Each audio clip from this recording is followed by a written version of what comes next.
Hi friends, இன்றைக்கி நம்ம relax ரெசிபீஸில் ஒரு ஸ்நாக்ஸ் ஐட்டம் தான் பார்க்க போகிறோம். இது ஸ்நாக்ஸ் பாக்ஸ்க்கு மட்டும் இல்லைங்க, லஞ்ச் பாக்ஸ்க்கே கொடுத்து வரலாம். அந்தளவுக்கு ஒரு ஹெல்த்தியான ரெசிபி தான். 1 கப் அளவுக்கு அரிசி மாவு எடுத்திருக்கேன். இதில் 1/4 டீஸ்பூன் உப்பு சேர்த்துக்கலாம். இதை மிக்ஸ் பண்ணி விட்டுறலாம். 2 கப் அளவுக்கு தண்ணி எடுத்து நல்லா கொதிக்க வச்சுருக்கேன். கொதி வெந்தாக்கில் அடுப்பை அணைச்சிட்டு கொதி அடங்குற வரைக்கும் அப்படியே வெயிட் பண்ணுங்க. கொதி நல்லா அடங்கின பிறகு தான் நம்ம மாவில் சேர்த்து கிளற ஆரம்பிக்கணும். கொஞ்சம் கொஞ்சமாக தண்ணி சேர்த்து கிளறிக்கலாம்.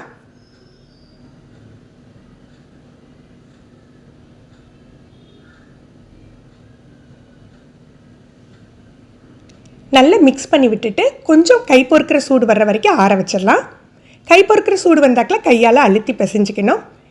நான் இன்றைக்கி இந்த மாதிரி ஒரு ஸ்டீமர் பிளேட் எடுத்திருக்கேன். இல்லை நீங்கள் இட்லி தட்டில் கூட நம்ம வேக வச்சுக்கலாம். அதில் கொஞ்சமாக எண்ணெய் தடவிட்டு நம்ம கிளறி வச்சுருக்க மாவை சின்ன சின்ன உருண்டையாக உருட்டிக்கணும். சில பசங்களுக்கு பார்த்திங்கன்னா இனிப்பு சாப்பிட பிடிக்கும், சில பேர் காரமாக தான் விரும்புவாங்க. இன்றைக்கி நம்ம 2 வெர்ஷனுமே பண்ண போகிறோங்க. ஒரே உருண்டையில் நம்ம இனிப்பு காரம் 2 எப்படி பண்ணுறதுன்னு பார்த்தலாம்.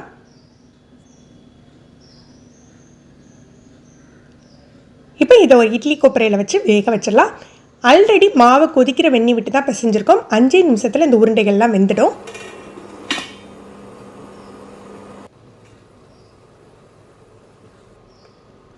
உருண்டைகள் நல்லா வெந்துட்டு ஒன்றோட ஒன்று ஒட்டவும் செய்யாது. நீங்கள் கையில் எடுத்து பார்த்தீங்கனாலே அந்தளவு சாஃப்டாக இருக்கும்.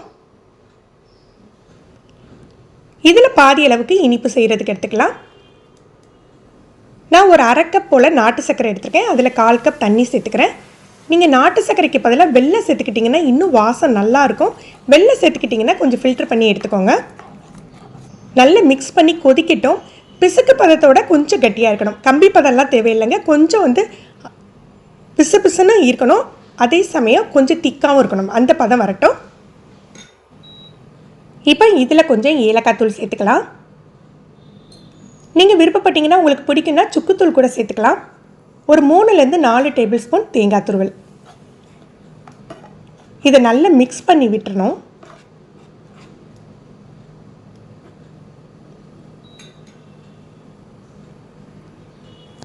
எல்லாம் சேர்ந்து இந்த மாதிரி கொதிச்சாக்கில் நம்ம அடுப்பை அணைச்சிக்கலாம். அடுப்பை அணைச்சிட்டு தான் உருண்டைகளை மிக்ஸ் பண்ணணும். நம்ம உருண்டைகளையும் போட்டு அதுக்கப்புறம் நம்ம கொதிக்க வச்சோம் அப்படின்னா ரொம்ப ஹார்டாகிடும். நமக்கு தேவையான அளவுக்கு சேர்த்துட்டு நல்லா மிக்ஸ் பண்ணி விட்டுறலாம்.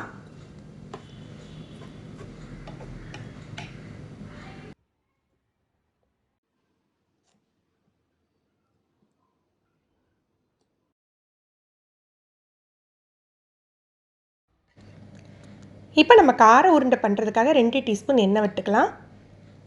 இதில் கடுகு உளுந்தப்பருப்பு.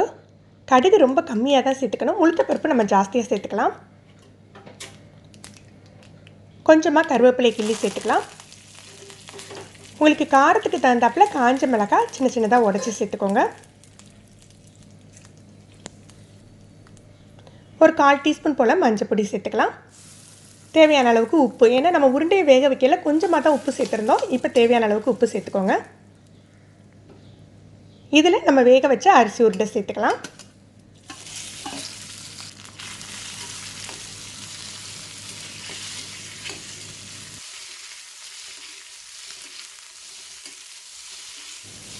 நல்லா மிக்ஸ் பண்ணிக்கலாம்.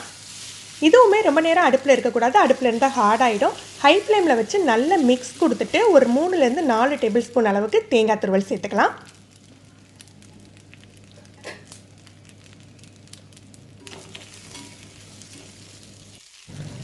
இப்போ கார உருண்டையே ரெடி ஆயிடுச்சு. ஃப்ரெண்ட்ஸ், நீங்களும் இந்த ரெசிபி ட்ரை பண்ணி பாருங்கள். பசங்க ஸ்கூல் விட்டு வந்தாக்கில் செஞ்சு கொடுத்து பாருங்கள். ரொம்ப ரொம்ப விரும்பி சாப்பிடுவாங்க. அடிக்கடி செய்ய சொல்லுவாங்க. இந்த ரெசிபிஸ் உங்களுக்கு பிடிச்சிருந்ததுன்னா லைக் பண்ணி இந்த வீடியோவை மறக்காமல் ஷேர் பண்ணுங்கள். நீங்கள் நம்ம சேனலுக்கு புதுசு இன்றைக்கி தான் ஃபஸ்ட் டைம் பார்க்குறீங்கன்னா ரிலாக்ஸ் ரெசிபி சப்ஸ்கிரைப் பண்ணி கீழே உள்ள பெல் பட்டனில் ஆல் செலக்ட் பண்ணி வச்சுக்கிட்டிங்கன்னா நம்ம சேனலில் வீடியோக்கள் போட்ட உடனே உங்களுக்கு நோட்டிஃபிகேஷன் கிடைக்கும். தேங்க்யூ.